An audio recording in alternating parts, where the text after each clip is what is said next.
కరీంనగర్, ఆదిలాబాద్, నిజామాబాద్, మెదక్ జిల్లాల బీజేపీ అభ్యర్థి విద్యావేత్త మల్క కొమ్రయ్యను ఆశీర్వదించండి. విద్యారంగంలోని టీచర్ల సమస్యలను చట్టసభలలో గట్టిగా పోరాడుతాం. మొదటి ప్రాధాన్యత ఓటు వేసి టీచర్స్ ఎమ్మెల్సీగా గెలిపించండి.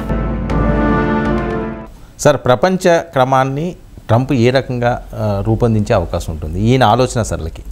అంటే ఒకటి, ఇప్పుడు మీకు క్లియర్గా ఆయన వరల్డ్ పాలసీస్ చూస్తే మీకు అమెరికాలో ఎవరు ఎన్ని మాట్లాడినా పెద్ద తేడా ఉండే అంశాలు కొన్ని ఉంటాయి.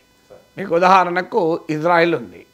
ఇజ్రాయిల్ విషయంలో బైడెన్ అయినా ట్రంప్ అయినా తేడా ఉండదు. కొన్ని మాటలు మాట్లాడచ్చు, కొంత బైడెన్ చెబితే నెతన్యాహు వినకపోవచ్చు శాంతి ఒప్పందం కొరకు, ట్రంప్ చెబితే వినవచ్చు, ఇవన్నీ ఉండొచ్చు, నేను ఉండవని అంటలేను. కానీ ఓవరాల్గా ఇజ్రాయిల్కి అమెరికా సపోర్ట్, దీంట్లో బైడెన్ అయినా ట్రంప్ అయినా తేడా లేదు. ఇప్పుడు బైడెన్ పెద్ద ఎత్తున ఇజ్రాయెల్కు మద్దతు ఇస్తూ వచ్చాడు. ఆడ మానవ మారణ హోమం గాజాలో జరుగుతున్నా 44,000 మంది చనిపోయినా, మొత్తం గాజా పాపులేషన్ మొత్తం నిరాశ్రయులైపోయినా, భయంకరమైన నరకకూపంగా గాజా మారిపోయినా, ఇజ్రాయెల్ సీజ్ ఫైర్ కాల్పులు చేయని చెప్పినా ఇజ్రాయెల్ వినకపోయినా ఇజ్రాయెల్కి ఆయుధాలు సప్లై చేస్తూనే ఉంది బైడెన్ ప్రభుత్వం. ఇప్పుడు ట్రంప్ కూడా తేడా ఏముండదు. ఎందుకంటే ట్రంప్ అల్లుడు జూయిష్ ఆరిజిన్ ఉన్నవాడు.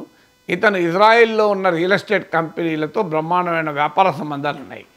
మీకు ఇజ్రాయెల్ సిరియాకు చెందిన గోలన్ హైట్స్ ప్రాంతాన్ని ఆక్రమించుకుని ఉంది. దాన్ని ట్రంప్ సమర్థించాడు కూడా. అలాగే మీకు వెస్ట్ బ్యాంక్లో ఇజ్రాయెల్ సెటిల్మెంట్స్ ఉన్నాయి పాలస్తీనా ప్రాంతాల్లో, దాన్ని ట్రంప్ సమర్థించాడు. తర్వాత గాజాలో యుఎన్ రిలీఫ్ వర్క్స్ ఏజెన్సీ పనిచేస్తోంది. దాన్ని తీవ్రవాద సంస్థ అన్న వ్యక్తిని యునైటెడ్ నేషన్స్లో అమెరికా రాయబారిగా నియమించారు. ఈవెన్ 2018లో కూడా అమెరికా ఈ యుఎన్ రిలీఫ్ వర్క్స్ ఏజెన్సీకి సాయాన్ని కంట్రిబ్యూషన్ ఆపేసింది. అందువల్ల ట్రంప్ ఇజ్రాయెల్ విషయంలో ట్రంప్ పాలసీ అయినా బైడెన్ పాలసీ ఒకటే. మీరు ఇరాక్ విషయంలో చూడండి, డెమోక్రాట్లైనా రిపబ్లికన్లైనా ఇరాన్ విషయంలో, ఇరాక్ విషయంలో చాలా విషయాలు ఒకే రకమైన వైఖరి తీసుకుంటారు. అందువల్ల ఒక అమెరికన్ ఫారిన్ పాలసీ కొన్ని అంశాల్లో దుందుడుగ్గా ట్రంప్ కనిపించినా బ్రాడ్గా డైరెక్షన్ ప్రపంచ నాయకత్వం కొరకు, వరల్డ్ హెజిమనీ కొరకు అమెరికా చేస్తున్నటువంటి ప్రయత్నం అయితే పోతుందని అనుకోను. మీకు రష్యన్ అధ్యక్షుడు పుతిన్తో మంచి రిలేషన్స్ ఉన్నాయి. అయినా కూడా లాస్ట్ టైం ప్రెసిడెంట్గా ఉన్నప్పుడు రష్యా పైన కూడా పడ్డాడు. ఇప్పుడు చైనాను ఒకవైపు సంగతి తేలుస్తా అంటున్నాడు. కానీ మీరు చైనా అధ్యక్షుడితో మాట్లాడాడు, అసలు చైనా అధ్యక్షుడిని ఇన్వైట్ చేశాడు. చైనా కూడా రియాక్ట్ అయింది, మనం కోఆపరేషన్ కాన్ఫ్రంటేషన్ ఉండకూడదని.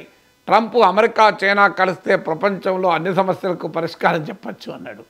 సో అందువల్ల అమెరికన్ పాలసీ ఫర్ హెజమనీ, అంటే అమెరికా పొలిటికల్, ఎకనామిక్, మిలిటరీ హెజిమనీ కొరకు అమెరికా చేసే ప్రయత్నంలో పెద్ద తేడా రాదు. ఇక మీకు ఉక్రెయిన్ వార్ విషయంలో కొంత బైడెన్ యుక్రెయిన్కు ఫ్రీ బ్లాంక్ చెక్ ఇచ్చి మీరు ఎంతంత సాయం చేస్తూ వచ్చాడు. Trump stop this war, bloody war అంటున్నాడు. అందువల్ల యుక్రెయిన్కు సపోర్ట్ ఆగిపోవచ్చు. నాటో దేశాల డిఫెన్స్ స్పెండింగ్ పెంచుకోమని చెప్తున్నాడు. ట్రంప్ ఫస్ట్ టైం ప్రెసిడెంట్ అయినప్పుడు 2016లో డిఫెన్స్ బడ్జెట్ 2% మీరు పెట్టుకోవాలి మీ జీడిపిలోని హెచ్చరించాడు. 6 నేషన్స్ 2016లో 6 కంట్రీస్ ఇన్ నాటోలో ఉంటే ఆ నాటోలో ఉన్న దేశాల్లో 6 దేశాలు మాత్రమే 2% కేటాయించేది. ట్రంప్ వెళ్ళిపోయే టైంకి అది మీకు 23 దేశాలు 2%కి చేరాల్సి వచ్చింది. ఇప్పుడైతే ఏకంగా 5% మీరు మీ బడ్జెట్లో 5% డిఫెన్స్ కేటాయించాలి అంటున్నాడు. అందువల్ల నాటోలో కొంత ఘర్షణ, కొంత ఒక రకమైన అనీజీ ట్రెండ్ ఉండవచ్చు. సో అందువల్ల ఇప్పుడు చైనాను కంటైన్ చేసేటువంటి విధానంలో ట్రంప్ అయినా బైడెన్ అయినా పెద్ద తేడా ఉండదు. అందువల్ల కొన్ని పాలసీస్లో ఉక్రెయిన్ విషయంలో కొంత యుద్ధాన్ని ఆపే విషయంలో తేడా ఉంటే ఉండొచ్చేమో. కానీ ఓవరాల్గా వెస్ట్రన్ యూరోప్, ఈస్ట్ రష్యా పట్ల వైఖరిలో కాస్త తేడా ఉండదు. ఎందుకంటే పుటిన్ యుద్ధం చేయడానికి కూడా నేను అర్థం చేసుకోగలుగుతా అన్నాడు. సో అందువల్ల కొన్ని చేంజెస్ అనివార్యంగా ఉంటాయి వరల్డ్ ప్రపంచం పైన ప్రభావం. కానీ మౌలికంగా వరల్డ్లో అమెరికన్ హెజమనీ, అమెరికన్ డామినేషన్కు విషయంలో ట్రంప్ అయినా బైడెన్ అయినా డెమోక్రటిక్ ఉండరు. ఎందుకంటే బైడెన్ ఇప్పుడు మీకు బ్రిక్స్ నేషన్లను కూడా హెచ్చరించాడు. మీరు కనుక డాలర్కు ప్రత్యామ్నాయం చూస్తా అంటే సంగతి చూస్తామన్నాడు. సో అందువల్ల మౌలిక fundamental differences to preserve and promote American hegemony అయితే మారదు. కానీ కొన్ని విషయాలు ఇప్పుడు నేను చెప్పినట్టు ఉక్రెయిన్ విషయంలో, నాటో విషయంలో, కొన్నిటి విషయంలో కొంత తేడా ఉంటే ఉండవచ్చు. కొన్నిట్లో మాటలను బట్టి మనం చెప్పలేము. ఇప్పుడు ఇరాన్ విషయంలో బైడెన్ అన్నాడు, మీరు న్యూక్లియర్ టార్గెట్ అటాక్ చేయకండి, ఆయిల్ టార్గెట్ అటాక్ చేయకండి అన్నాడు. ట్రంప్ ఏమో న్యూక్లియర్ టార్గెట్ని ఫస్ట్ అటాక్ చేయమన్నాడు. కానీ ఈ ఇరాన్ పైన అటాక్ చేయొద్దని ట్రంప్ అల్లే బైడెన్లే.